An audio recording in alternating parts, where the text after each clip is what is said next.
Hello guys and welcome to the show. My name is John, and before this video starts, I just want to mention if you're new around here and you have not clicked the subscribe button yet, you might want to consider doing it because over the next following weeks there's going to be some heck of a lot of interesting content coming up on the channel and you definitely don't want to miss that.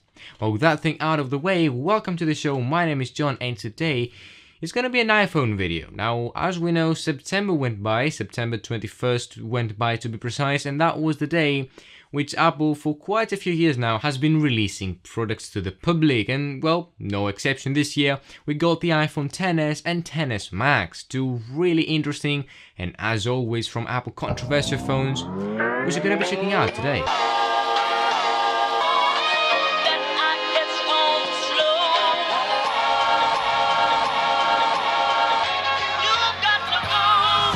Now, I just want to mention that I'm going to try and make a point of not comparing the iPhone XS and XS Max to the previous iPhone XS, and that's because it is by no means an upgrade to make. It's not an upgrade that's worth making. And well, that's because, well, as we know, every 2 years Apple has a phenomenon called S-ification, which is basically where Apple takes the exact same phone, copies it, slaps a bigger price tag and an S beside the model, and makes a new phone. And well, this year again the phones share the same design, some same characteristics, which we're going to be developing over this video, but I'm going to try and be as neutral as possible in this video and try not to be an iPhone X user, but just a neutral review. Now, starting with the design is basically as if Apple went ahead, got the iPhone X, pressed Ctrl C and then Ctrl V on a new piece of paper, and will also scaled it up a little so they could make a new variant, XS Max. And well, that was the new phone. So essentially they share the exact same design as the predecessor. And bear in mind, for the entire of this review, whatever I say for the iPhone XS Max, which is the device that I've bought myself, is basically going to be the exact same thing for the iPhone XS, considering the fact that the only difference, apart from the screen size,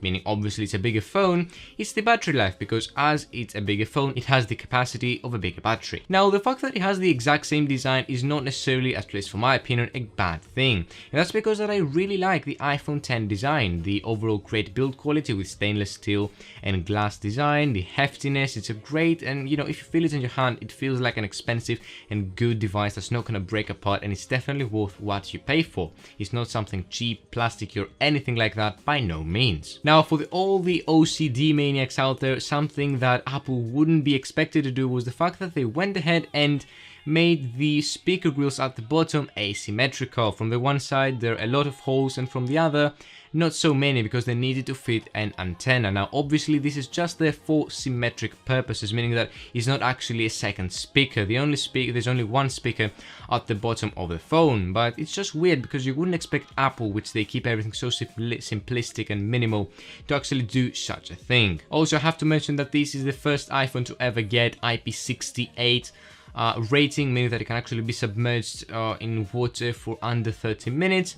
It's not something that I would ever want to do, and I don't really tend to trust my electronics around water, and I would suggest that you do the same. Going to some things which are unique to the XS Max due to the bigger size, I actually really like the fact that you have a bigger screen which can fit more content, and it's something that, even though I was a bit skeptical at first when getting a bigger phone, I really like. The one bad thing though is that it does take quite a bit to get used to the new and bigger feel, especially when you use it with one hand, because it's a bigger handset overall and it's just tough, you know, you have to move it around your hand and it has a bit of a fear of falling if you don't have a case on it. Now, another thing that I really like is the keyboard. Even though it does take just a tiny bit of time to get used to it, once you do, my hands absolutely fly around the keyboard, and I really like the bigger one because I don't press buttons unintentionally. Screen wise, it is actually better than ever, especially the Plus variant, which has a bigger screen so you can see more of your content. It's just incredibly good. The HDR10 support and Dolby Vision support, along with the Super AMOLED display made by Samsung,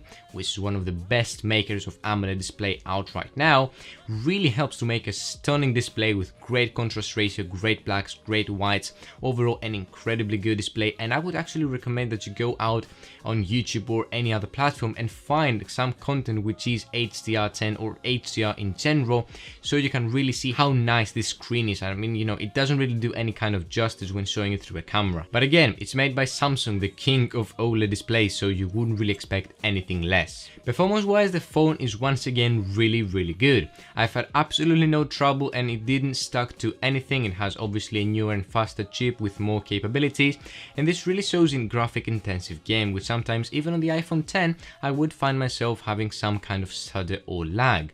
But in this case, nothing like this happens to me. AR games and AR applications in general are really nice, and the whole tracking experience is really smooth as well, and I really don't have any other complaint. I mean, even with iOS 12 all the devices feel fast as well, and this is my only like weird thing, because you know, the iPhone 10 is also really fast when using it with iOS 12. Just saying. But enough about the good things, it's actually time to rant about this phone. And I'm gonna start with probably one of the most obvious ones. This phone is absurdly expensive and it doesn't come with a fast charger, even though it's actually capable of fast charging. You actually have to buy it separately, which is really annoying. What's more, there's not even a 3.5mm headphones jack dongle, and that's something that Apple did include up until the iPhone X, so why on earth wouldn't they include it on the most expensive phone of the lineup to date? Well, it's something that still people use and can't live without, and you just decide not to include it for no reason. And even for some, this could actually be a deal breaker, because even though you might say that you're paying $1,000 plus for a phone, you might as well pay $9 for an adapter. It would still be nice to at least include it on the box, because you pay so much upfront. And the next thing that I'm really annoyed about this phone, it's 2018 and phones have 12 megapixel plus cameras as well as 4K 60 FPS video recording capabilities. Why on earth the base price and the base capacity for that extremely big price is 64 gigabytes? I mean, it goes all the way up to 512 gigabytes and the variants are 64, 256 and 512. It could have easily been 128, 256 and 512, and well, it wouldn't really cost Apple all that much. I mean, they really make a big amount of profit on this phone. They might as well give us some more storage for the base price. I mean, it's $1,300. How much more should we pay for, you know, some decent storage? But on to the things that I actually do like. First and foremost, I really like the fact that they have true stereo speakers, meaning that there's actually stereo separation, which is better than ever, and also stereo recording capabilities, something that I tested out and I saw was really nice. You might as well take a listen for yourself.